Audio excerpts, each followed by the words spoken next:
अस्सलाम वालेकुम स्टूडेंट्स, कैसे हैं आप सब? ठीक हैं, उम्मीद करता हूं आप बिल्कुल ठीक ठाक होंगे। और प्रीवियस टॉपिक जो हम डिस्कस कर रहे थे उसको आपने अच्छे से देखा होगा, उससे रिलेटेड कोई क्वेश्चन था तो आपने पूछ लिया होगा। आज के इस लेक्चर में जैसे कि हमने प्रीवियसली इसी चैप्टर के अंदर बात की थी डिफरेंट टाइप्स ऑफ बॉन्ड्स की, तो आज से ऑनवर्ड हम डिफरेंट टाइप्स ऑफ कंपाउंड जो हैं उनसे मुतालिक बात करेंगे। और आज का जो लेक्चर होगा उसमें हम आयनिक कंपाउंड को डिस्कस करेंगे, आयनिक कंपाउंड होते क्या हैं, और इसके साथ साथ देखेंगे कि आयनिक कंपाउंड की जनरल प्रॉपर्टीज क्या कुछ होती हैं। तो आज के लेक्चर में ये तमाम चीजें हमें डिस्कस करनी है। तो जी स्टूडेंट्स, जैसे मैंने आपसे कहा कि फर्स्ट ऑफ ऑल हम डिस्कस करेंगे कि आयनिक कंपाउंड्स होते क्या है। एक्चुअली आयनिक कंपाउंड की टर्म को डिफाइन कैसे कर सकते हैं, पहले ये देख लेते हैं। सो आयनिक कंपाउंड से स्टार्ट करना है हमने। ठीक है, जहां तक बात है आयनिक कंपाउंड्स की, तो हम कहते हैं कि वो टाइप ऑफ कंपाउंड्स जिसमें के आयंस होंगे, पॉजिटिव और नेगेटिव आयंस होंगे, चार्जेस होंगे, और इन चार्जेस के दरमियान इलेक्ट्रोस्टैटिक फोर्स होगी, ठीक है, जो कि इनको बाइंड रखेगी। इस तरह के कंपाउंड्स को हम आयनिक कंपाउंड्स कहते हैं। लिख लेते हैं यहां पे, the compounds in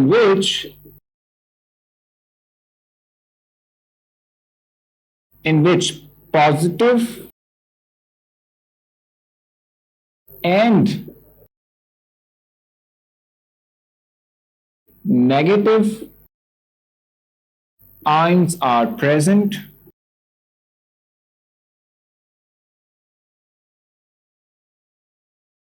and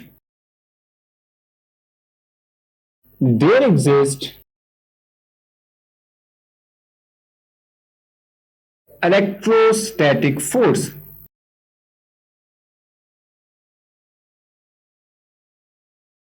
Exist वो ऑलरेडी हम कर चुके हैं, ठीक है। बिटवीन देम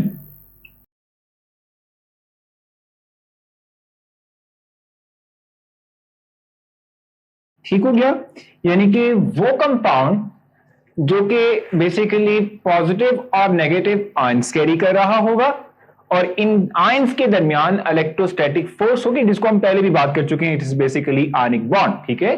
इस तरह के कंपाउंड को हम आयोनिक कंपाउंड का नाम देते हैं, ठीक है। The compound which consist of positive and negative charge, ठीक है, पॉजिटिव नेगेटिव चार्ज हो, और इन चार्जेस के दरमियान क्या मौजूद हो भाई, इलेक्ट्रोस्टैटिक फोर्स, और सिंपली इसको हम आयनिक बॉन्ड कहते हैं। इस तरह के कंपाउंड को हम आयोनिक कंपाउंड का नाम देते हैं। एग्जांपल बड़ी आसान है, जस्ट लाइक सोडियम क्लोराइड, ठीक है। वी नो के सोडियम क्लोराइड के अंदर we have Na+ ions and Cl negative ions, ठीक है, Na+ ions and Cl negative ions. अब ये पॉजिटिव नेगेटिव चार्ज आयंस जो हैं वो 3 डायमेंशनली अपने आप को अरेंज करते हैं, और जो फाइनल प्रोडक्ट बनता है सॉलिड फॉर्म के अंदर, that is called the ionic compound, ठीक है। मैं आपको दिखा देता हूं, देखिए जरा, आपकी इस वक्त स्क्रीन पर डिस्प्ले भी हो रहा है कि we have sodium positive ions which are indicated by the balls which are red, ठीक है, इन कलर, और दूसरी हमारे पास है ब्लू कलर की बॉल्स, स्पॉट्स हैं, ठीक है।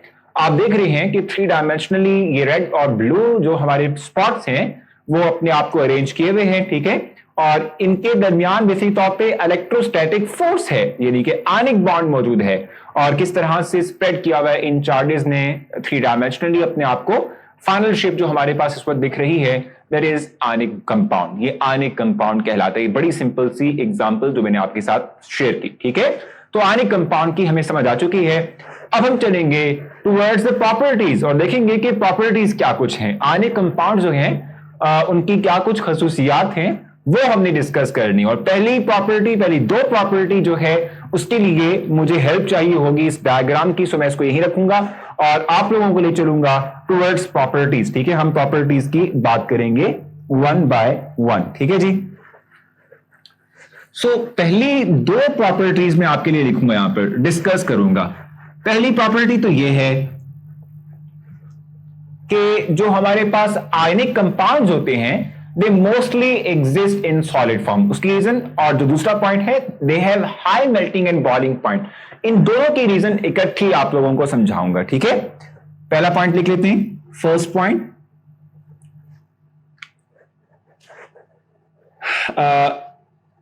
Ionic compounds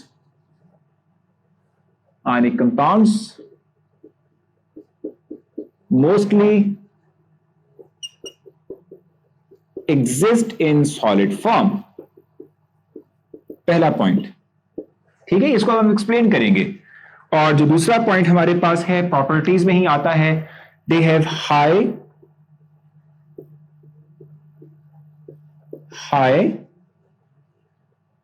melting and boiling point.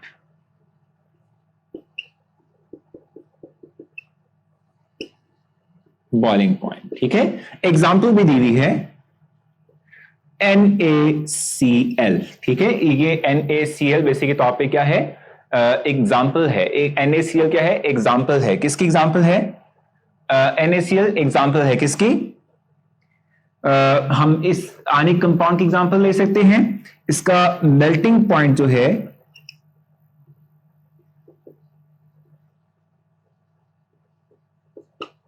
वो है 800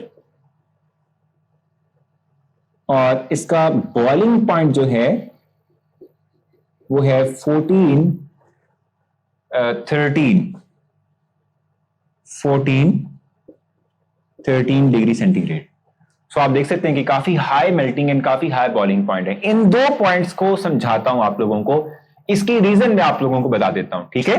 रीजन क्या है? पहली बात तो ये कि सॉलिड फॉर्म में नॉर्मली क्यों एग्जिस्ट करते हैं। देखो, कोई भी सब्सटेंस, यानी अगर आप सॉलिड की सिंपल बात करते हैं तो आप ये बात जानते हैं कि solid are the materials in which the particles are very near to each other, first of all.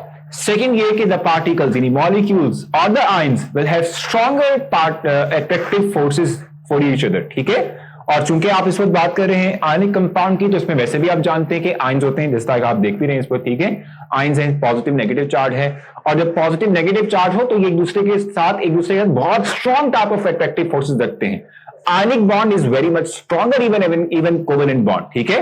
तो चूंकि आपस में इनकी बॉन्डिंग, अट्रैक्टिव फोर्सेस जो इनको बाइंड रखे हुए चार्जेस को, वो बहुत स्ट्रॉन्ग है, इसीलिए फिर क्या होता है, नॉर्मली ये कंपाउंड सॉलिड फॉर्म में एग्जिस्ट करते हैं। साथ ही साथ चूंकि अट्रैक्टिव फोर्सेस बहुत स्ट्रॉन्गर होती हैं, सो इसी वजह से हम कहते हैं कि इनका मेल्टिंग और बॉइलिंग पॉइंट भी काफी हाई होता है। एग्जांपल आपके सामने है NaCl की, जिसका 800 डिग्री सेंटीग्रेड सिर्फ मेल्टिंग पॉइंट है और बॉइलिंग पॉइंट 14-13 डिग्री सेंटीग्रेड है, ठीक है। 14-13 degree centigrade which is very much higher, ठीक है, काफी ज्यादा हमारे पास आता है। तो ये पहली दो प्रॉपर्टी है। थर्ड प्रॉपर्टी की तरफ हम मूव करेंगे, नेक्स्ट चलते हैं आगे जी। सो नेक्स्ट प्रॉपर्टी हमारे पास है कंडक्टेंस। कंडक्टेंस की हम बात करेंगे, थर्ड प्रॉपर्टी हमारे पास है ये, ठीक है। अब कंडक्टेंस की जहां तक बात है तो ये याद रखना आपने, हम कंडक्टेंस की इस वक्त बात कर रहे हैं। देखो, कंडक्टेंस की जहां तक बात है, किसी भी मटेरियल में कंडक्टेंस मतलब होता है कि या तो करंट का पास करना या हीट का फ्लो करना, हीट का पास करना। थर्मल होती है और इलेक्ट्रिकल कंडक्टेंस होती है, ठीक है। दो तरह की कंडक्टेंस है, इलेक्ट्रिकल कंडक्टेंस और थर्मल कंडक्टेंस, यानी कि हीट का फ्लो करना और करंट का फ्लो करना, ये दो तरह की कंडक्टेंस होती है। जब भी आप कंडक्टेंस की बात करोगे तो रीजंस दो होती हैं, या तो ये कि मटेरियल जो है उसमें फ्री इलेक्ट्रॉन्स हों, फ्री इलेक्ट्रॉन्स, मेटेलिक बॉन्ड पड़ चुके हो, ठीक है। उसमें आपने देखा था फ्री इलेक्ट्रॉन्स, यानी जब मेटल जो है वो इलेक्ट्रॉन लूज कर देता है तो वो इलेक्ट्रॉन फ्री होते हैं, वो मूव करते हैं थ्रू आउट द शीट, ठीक है, वो फ्री इलेक्ट्रॉन्स हैं। या तो फ्री इलेक्ट्रॉन्स हो, या दूसरी कंडीशन ये होती है कि किसी सब्सटेंस के अंदर आयंस हो, और आयंस भी कौन से हो, जो कि मूव कर सकते हो, जो कि एक जगह से दूसरी जगह पे मूव कर सके, ठीक है। तो फ्री आयंस का होना जरूरी है या फिर फ्री इलेक्ट्रॉन्स का होना जरूरी है। अब अगर आप बात करते हैं आयनिक कंपाउंड्स की, तो आयनिक कंपाउंड्स की बात करते हुए आप कहते हैं कि अगर ये सॉलिड हैं, सॉलिड मटेरियल की फॉर्म के अंदर हैं, तो दे आर बैड कंडक्टर्स,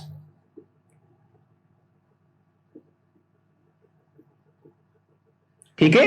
ये क्या है? बैड कंडक्टर्स हैं, ठीक है। ये बैड कंडक्टर मतलब कि इसमें से करंट पास नहीं करता। क्यों? रीजन क्या है?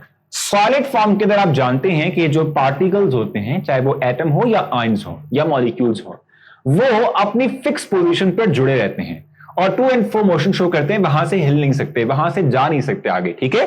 तो चूंकि सॉलिड फॉर्म के अंदर आयंस तो हैं आयनिक कंपाउंड में, लेकिन वो मूव नहीं कर सकते, फ्री नहीं है मूव करना, इसीलिए हम कहते हैं कि कंडक्टेंस नहीं होगी। जबकि अगर हम बात करते हैं सॉल्यूशन फॉर्म के अंदर, सॉल्यूशन फॉर्म के अंदर सॉल्यूशन का मतलब होता है कि पानी के अंदर लेट सपोज आपने NaCl को डिसॉल्व कर लिया, अब मैं आपको दिखाऊंगा भी, ठीक है। तो इस फॉर्म के अंदर हम कहते हैं कि they are good conductors,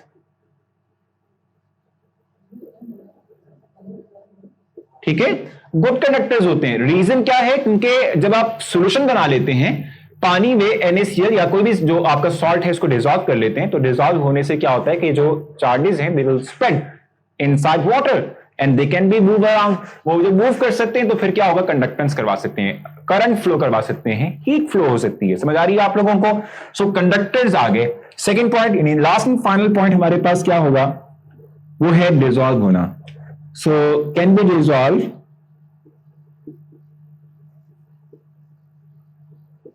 in water. Polar solvent यानी कि पानी में ही डिसॉल्व हो सकते हैं इन वाटर, ठीक है। और उसके जरा देखिएगा,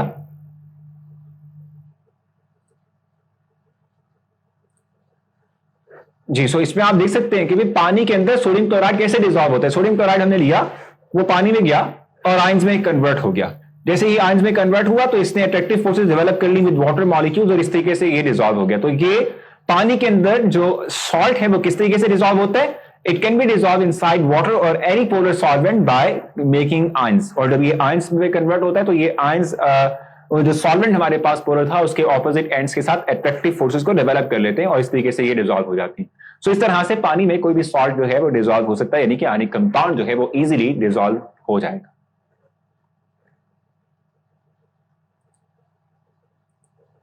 सो मुझे उम्मीद है कि आप लोगों को आज के इस लेक्चर में जितनी भी हमने प्रॉपर्टीज पढ़ी और आयनिक कंपाउंड के मतलब डिस्कशन की वो समझ आई होगी।